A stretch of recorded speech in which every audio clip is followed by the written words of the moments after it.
Did you know that every year 3,000 children go missing in the state of Hawaii? In the state of Hawaii, 3,000 children go missing. And do you know why? There are children missing all over the country, all over the planet for that matter, and we're not really even talking about it. One of the biggest issues that we face now and forever until we figure out how to stop this problem is human trafficking and human sex trafficking. This is a huge deal that's affecting everybody on this planet. You can't miss this video. Hi friends, I'm glad to be back today. And today we're going to be talking about human trafficking and human sex trafficking. Did you know that the three biggest cities for sex trafficking is San Diego, San Francisco, and Los Angeles, California? And like I was talking about earlier, every year more than 3,000 children come up missing and abducted out of the state of Hawaii, not to mention what's happening in the other 49 states, just in this country alone.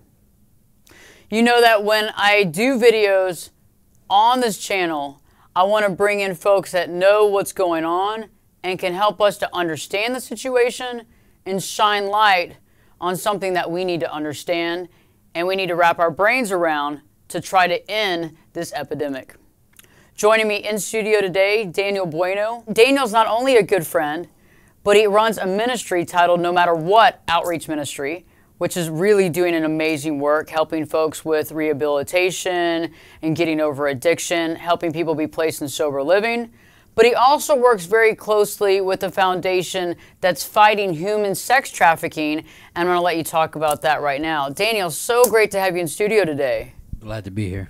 Gosh, so when we first met, I was on the radio on iHeartRadio. Correct. And you were in the studio, and you were talking about your ministry. First, tell us a little bit about your ministry and how you got into it, and then we'll start talking about the other. Well, I have No Matter What Outreach Ministry, and I actually help individuals get off of drug addiction. I place them into sober living facilities, detox centers, rehabs, so they can get off the drugs that they're addicted to and start a journey on a sober life or a clean life. I actually started this because I myself had about 22, 23 years of addiction myself. At an early age, I started on my addiction with weed and drinking and being a part of a criminal organization, counting money for them and trafficking drugs and people and guns. And that for 23 years was part of my life. When I finally reached out to God and asked and surrendered to Him, you know, He placed on my heart that He needed me to help others get off of the same path I was on.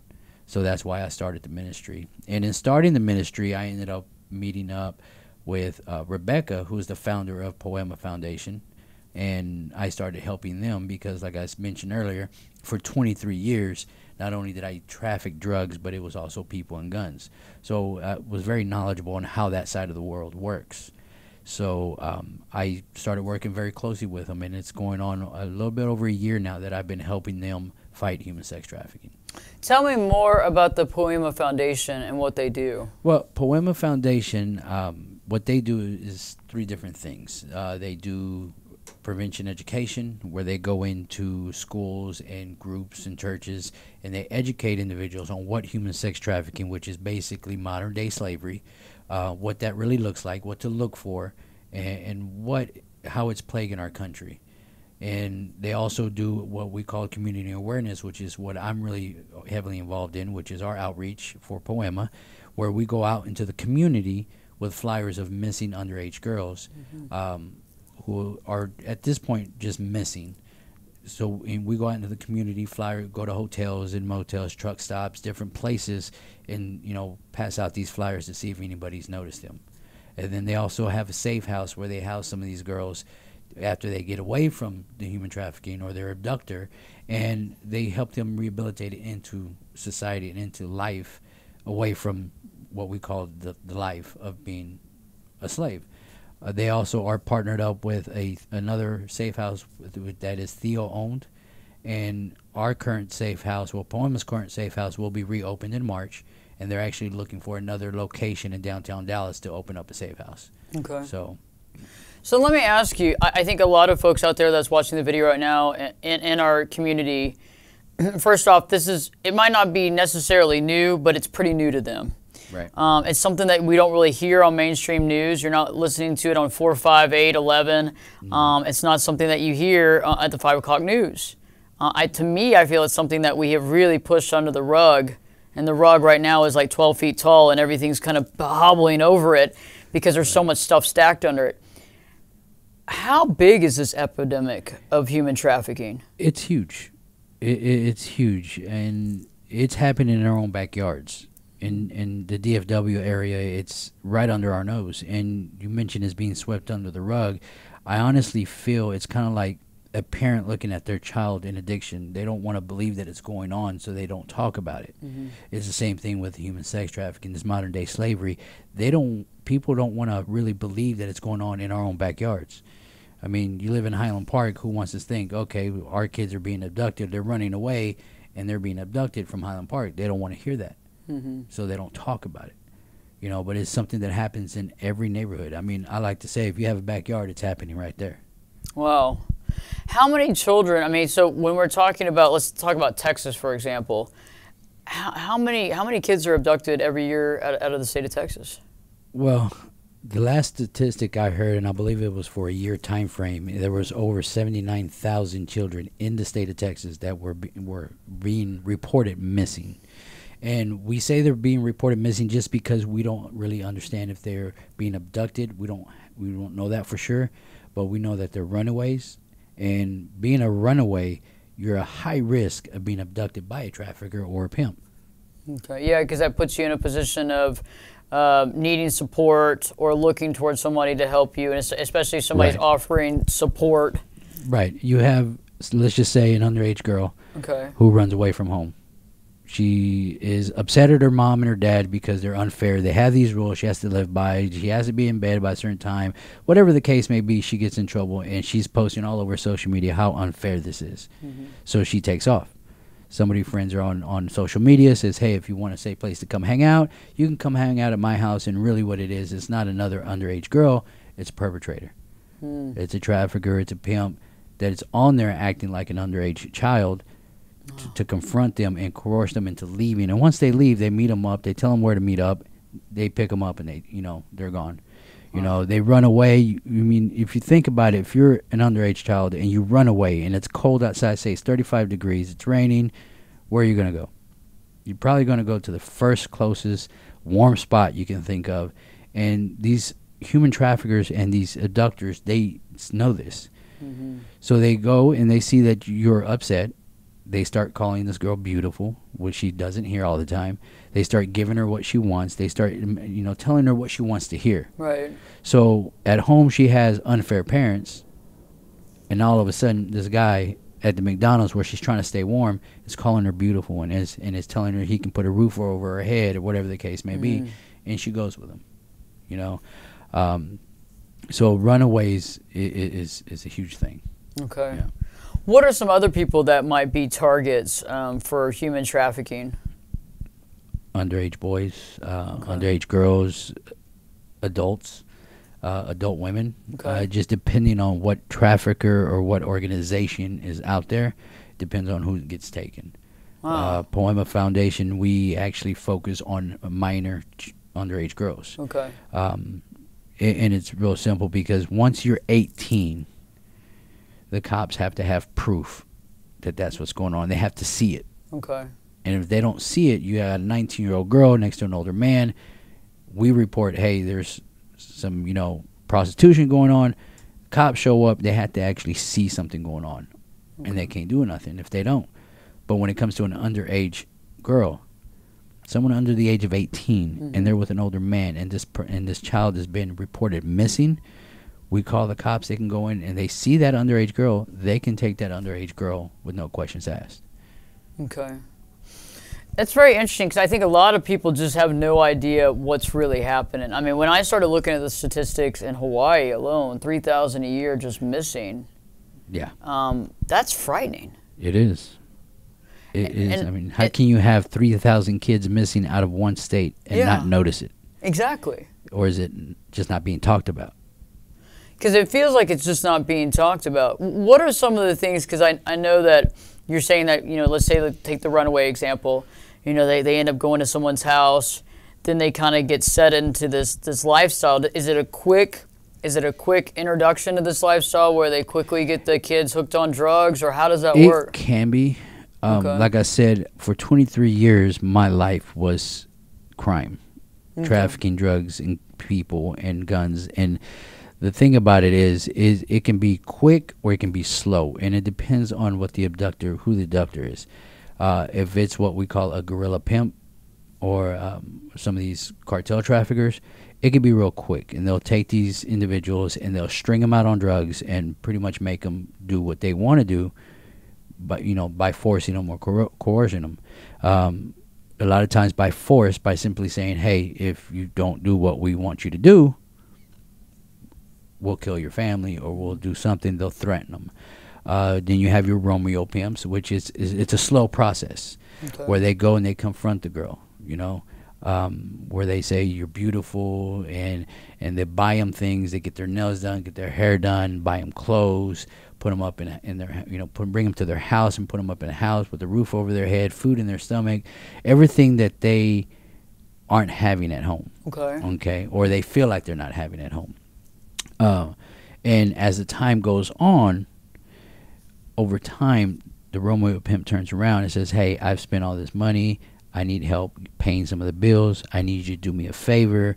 And then he starts the process of selling her and prostituting her out to other men. And that's how that works. So it can be quick or it can be slow. Because of your history, I'm sure you've seen a lot of things. Yes. I mean, what are some of the things that you've seen in your lifetime that maybe you wouldn't want to re-see, or things that you've really helped out with Palermo to help them to understand the epidemic, but also how to be aware of the situation? Because I think most of us have no idea how to be aware of it. Yeah. Well, as far as the things that I've seen that I wish I would have never seen, or I can't unseen, probably those things I don't want to talk about, or I can't. But at the same time, when it comes to my experience with Poema, the things that I've seen is really more of how I've trained these guys to do this. Because I had guys out there that I was training to traffic these girls, and I was showing them how to do it and what hotels to pick.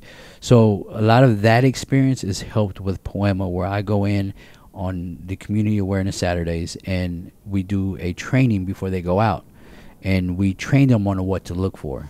How we park cars in hotels and what cars to look for, not just your Mercedes and your Teslas and your Bentleys, but your cash cars, your simple cars that are parked in a hotel with someone sitting in it watching the parking lot for cops, because they have either drugs or these girls in this hotel. I've trained them, how they act. I mean, just simple things like when I used to have somebody in a hotel lobby, and especially at night, say the Omni, I'd sit somebody in a hotel lobby close to the front desk in case somebody comes asking questions. They can hear these things, and they can notify the people upstairs. Or simple things like making a simple conversation with somebody. If I know that you're coming in with a poster of a missing child and I have a missing child upstairs, and I see that, I'm going to walk by and I'm going to start a simple conversation with you about your hair, your sweater, your boots, or something that makes no sense. Why I did it, because I'm a complete stranger, just to see what's in your hand. A lot of the times when you look, if you are able to see these girls and these girls are out or and about, you'll notice them because they look disconnected from society. They are controlled by these individuals to the point where they're not allowed to talk to anybody at all. So they'll have their head down. They look strung out. It look like they ain't have sleep in days, and they're very controlled. So, I mean, these are if you do happen to run across a girl that is being controlled, it is very risky talking to them, because if they do speak to them, the person that's controlling them or has them abducted, or is the trafficker or the pimp or whoever it is, could cause them harm. Could sit there and physically harm them for that girl just saying hi to somebody. Wow. So that's how much they are controlled. Is there anything, so I know that a lot of folks talk about, keep your eyes open, be part of the solution, not the problem. What are some things that, we, I guess, as civilians, non law enforcement folk can do if we see something, or besides looking at that situation? Are there other red flags that we should be aware of, that we should call in or make a comment about if we see certain things? Well, if you see an underage girl with an older man, you can tell that that's not their parent, and something looks funny, they're being controlled, call the authority. Call somebody who can actually do something. Reach out to Poema, reach out to somebody for the one, reach out to these individuals who can actually make the call to have this, this young person helped. Yeah. If you see, a lot of times they are dressed to look older. You got a 15-year-old girl, you want her to look a little bit older. They're not dressed per the weather. I mean, right now it's 30-something degrees outside. But if there was a girl out there in a mini skirt and a short halter top, something's not right. Normally you don't do these things unless something's going on. And a lot of the times it's their body, their behavior, their body language. We like to say we don't judge people by their race or color. It's by their behavior, and a lot of times, like I said, they look disconnected. If you see, just anybody that's at risk, don't be afraid to call the cops. Because if it's a minor that's missing, then we can actually help her get home. If for some reason you call the cops and it ends up, hey, this is my adopted dad or something, and then okay, but it's better to be safe than sorry in my eyes.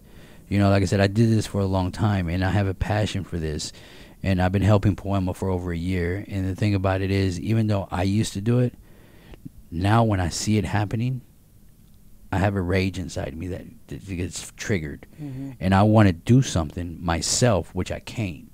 So what I do is I end up calling, the authorities or somebody that I know that can go in and help. Because I'm not a vigilante.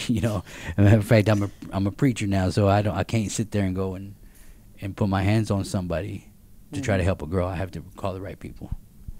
Have there been a lot of arrests recently on things like this, or are we still kind of in the weeds on the situation?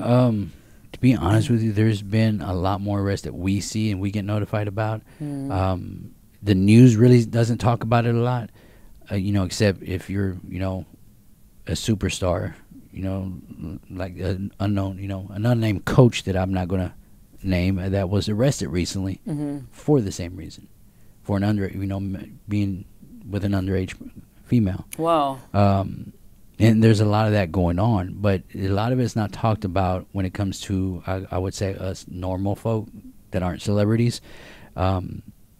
They just don't talk about it a lot. But a lot of arrests have started to happen. There's been massage parlors. There's 2 massage parlors that were closed down here recently, and we found that there were trafficking girls out of there. So there were underage girls that were working there? Some were underage girls that were working there. And they were being forced to work? Yes.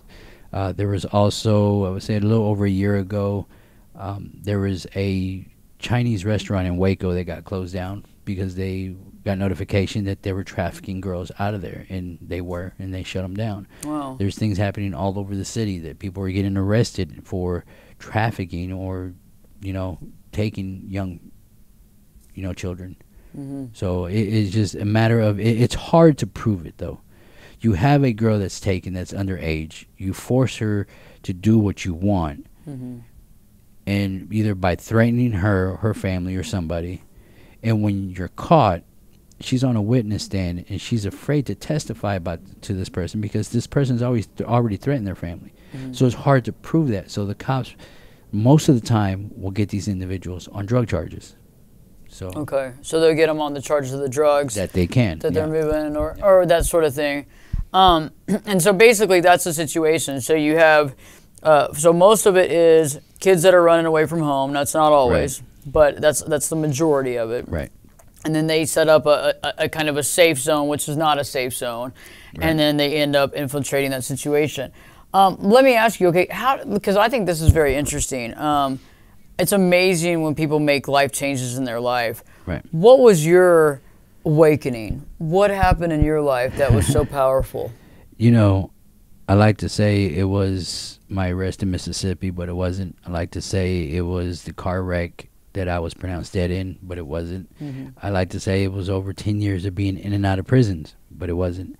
Back in August 28th of 2016, I was in Waco, and I was actually doing some trafficking there. And even though I was around family in Waco, I was really disconnected from my immediate family, my son here in Dallas, because I was basically on the run. Doing what I was doing, I was either on the run from law enforcement or from other people that were doing the same thing that wanted me gone. Earlier that day, I got a call that I was supposed to go deliver something, but I was also told at the end of that call it was going to be my last run, which basically meant I was going to be killed. But it was an order I had to take because it came from higher up, came from my bosses. So I had to take that order anyway.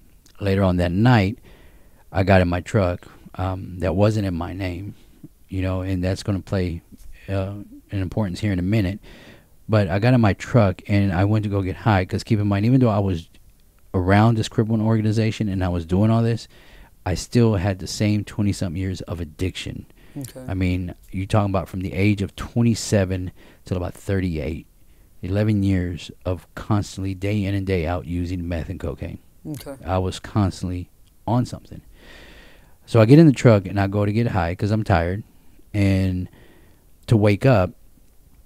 And before I could even light the bowl, this bowl just shatters in my hand. For no reason, it shatters. Okay. And keep in mind, all my life, I heard about God, and I heard about how great he was, and I heard about what he could do. And at the same time, I was also raised in a hell and brimstone type of religion where if you sinned once, you're going to hell.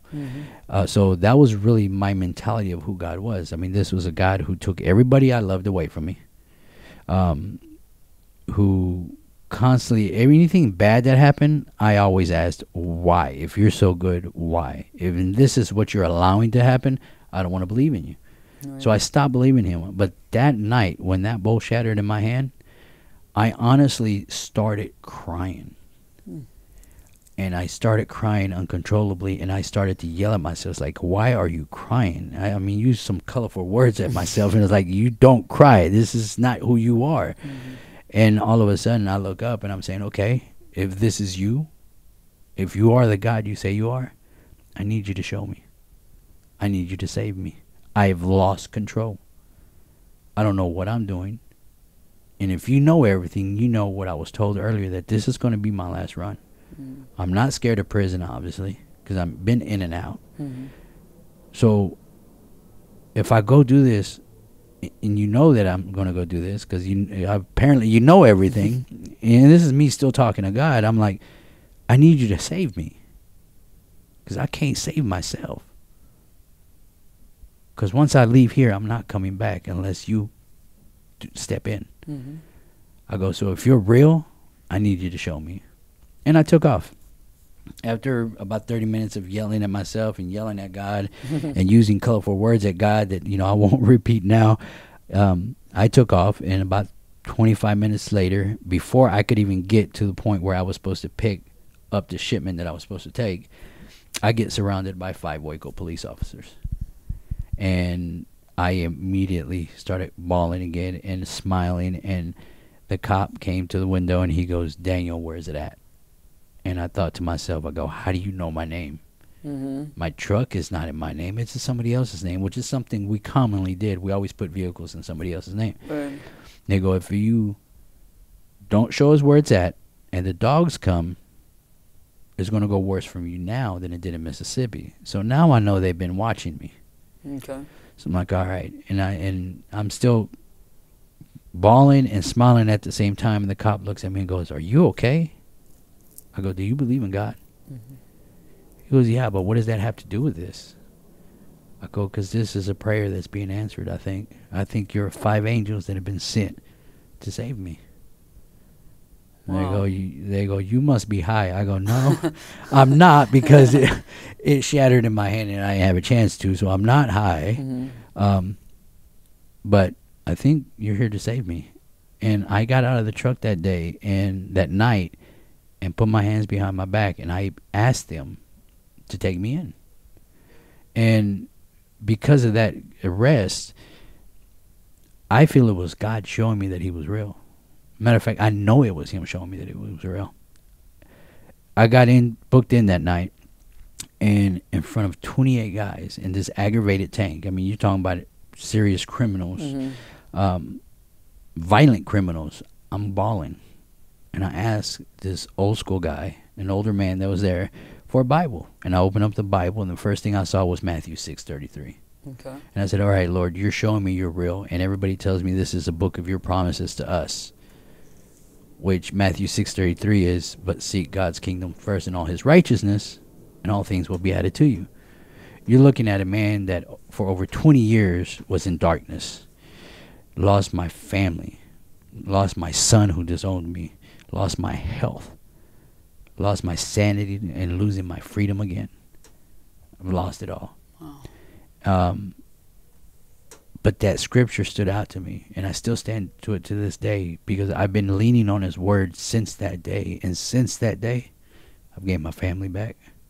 My son is now in my life. The Lord cured me of diabetes, which is supposed to be an uncurable disease. That's cool. I have it no more. I have my sanity, my health, my freedom. This last time I went in, I was looking at 2 25-year sentences. And I said, Lord, this is on you. I'm going to let you take care of this. I don't have time to worry about how long I'm going to go to jail for or prison for. This is what you do. And what you want me to do is stand on your word. Mm-hmm. So I did. And over the course of time, he sent a court-appointed attorney who fought for me and brought him down to 2 2-year sentences. And I ended up doing about 18 months of that 2 years, and the rest on parole, which is now on, now off. And because of God's power and his grace and his love for us, and for me, he has cleared my name. Everything is behind me. Everything I was ever on the run from is behind me. Mm-hmm. Anybody that could have come after me is behind me. I'm a free and clear man, and I know he saved me for this reason and this purpose, is to help people get off of addiction, mm-hmm. and to help, this human trafficking, this modern day slavery that's going on, because I know so much of that world, so now that's what I do, and that was my whole awakening moment. Wow, that's powerful. Yeah.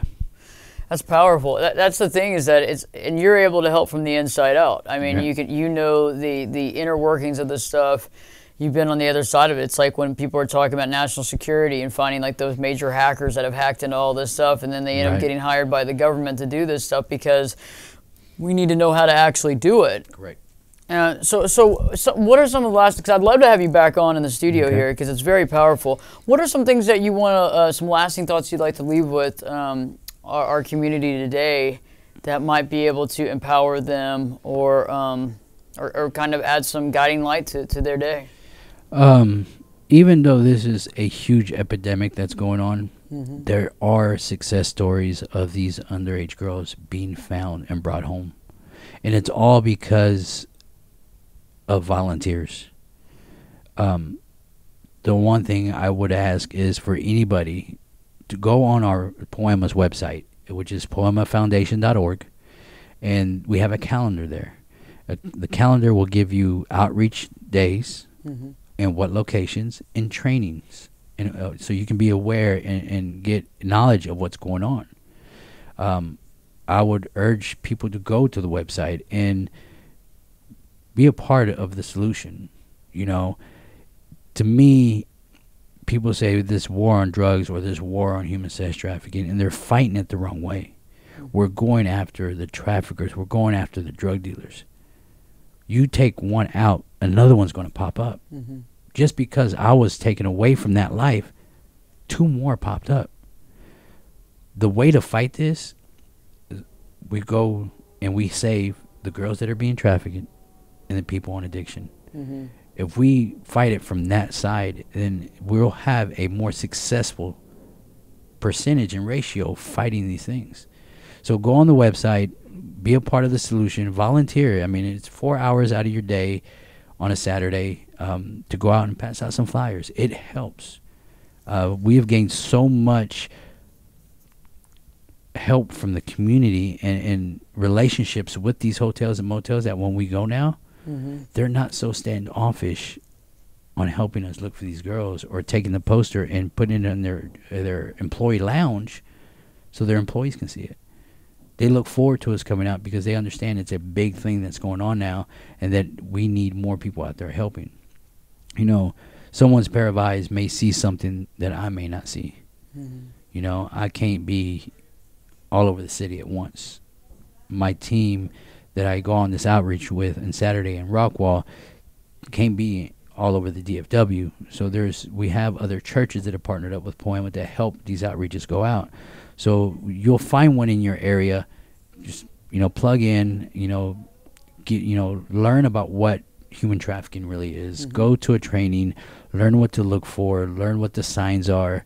And you know, you never know. You might be on vacation with your family one day and you're at a truck stop and you see something that may save somebody's life.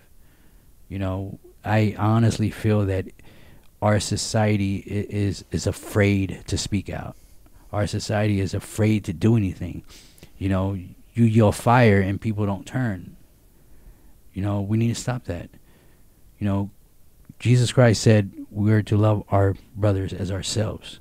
How are we loving our brothers as ourselves if we're not willing to speak out and help the children and help the widows? You know, and that's something we have forgotten. I agree with you, and it is about doing something. It's about being part of the solution, not part of the problem. And I really do think that speaking out and being observant. One of the biggest things that I find is being mindful. You know, when we're mindful in the moment and we're experiencing day-to-day life, we see things that most people don't ever see. That's what that's all about. And it can be very powerful, and it can save a life. If you're not in the Texas area and this particular foundation is not going to be feasible for you, I think that going online and looking for outreach programs that help with sex trafficking. There are others all over the nation. Yeah, so you can find a place that you can volunteer at or to get information as well. Correct. Awesome. Well, I'd love to have you come back in the studio sometime. We'd love to. Awesome. Thank you. Wealth of knowledge, Daniel Bueno. He'll be back in studio here in the immediate future. And in the meantime, just remember, this is something that we can actually focus on in a positive way to stop. And I think as we listen to Daniel, it's about stopping the crisis on one end and actually educating our kids. Just one little caveat. If you have kids at home that are at certain ages and on the internet, on social medias, being aware of the conversations they're having with people on social media, being aware of the conversations they're having on video games or anything with other people that are playing in groups or what have you. Just being aware can stop something from happening. Having that conversation, communicating with your kids. And sometimes we don't want to see the stuff in front of our eyes, whether it's drug addictions or problems like that. But being aware of that stuff can stop a situation that could get out of control and could lead to something like this. Yes, that is so big. Like you said, communicate with your kids. Social media, gaming is huge, you know, so you don't ever know who's on the other line when they're gaming. You know, we had an incident where a young boy was coerced into meeting an older woman from up north at the airport. And she picked him up, flew him back to her city. He's 15. She's 40-something or 30-something. She's an older woman. Gaming and talked him into leaving his house to fly back home with him. Well, we had this poster out of this young boy all over the city. People took pictures of it like I normally do and posted on social media. Well, she got scared because she started to see this. And she flew him back to Love Field. Wow. And the thing is, she came with him when she flew him back. Well, there was another little boy there that happened to go to school with this kid and was online and saw this flyer of this kid that was missing. And he tells his dad, that kid's missing. He's right here on my phone. No, he's not. He's not. And his dad looked. He goes, oh, my God, that's him. So he called the cops. The cops came, got a hold of the kid, and luckily she was arrested. She never got back on the plane to go home because she was caught and arrested. Wow. You know, and if I can say one more thing, and this comes directly from Rebecca, which is the founder of Poema, which I definitely love, and which because it holds dear to me, is when we see this problem, let's pray for everybody involved, not just the kids that are missing, but let's pray for the Johns. Let's pray for the people that are holding them, the traffickers, the pimps. We pray for everybody because everybody has a broken spot in their heart and their soul that is causing them to do this. If it wasn't for my family praying for me and my friends praying for me, I probably would have never come out of this darkness. So we pray for everybody involved because everybody deserves to be saved. Well, it's powerful.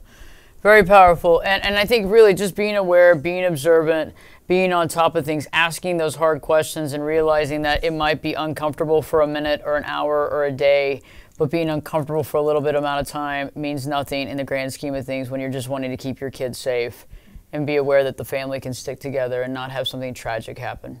I hope this video has helped you in some way, and I hope that you can share this with your friends and family and anybody even at work that might be talking about trafficking or might want to be giving back, as well as folks that might not be, well, living a safe life. Some of us have choices that we've made to go out jogging at 10 o'clock at night. Might not be the best thing. Thinking about those things and realizing, also doing your research online and with people like Daniel and other folks who are experts in the field that know exactly what's going on, working with outreach programs to reach out to somebody like either Daniel or somebody else online that can help you to find either a way to give back or a way to educate, or maybe even to bring folks into the school to talk about this stuff, because this is a big time epidemic that's got to come to an end.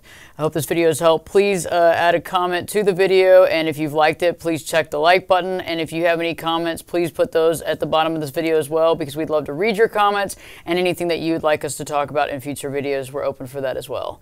Thank you so much, and don't forget to continue to live your true life.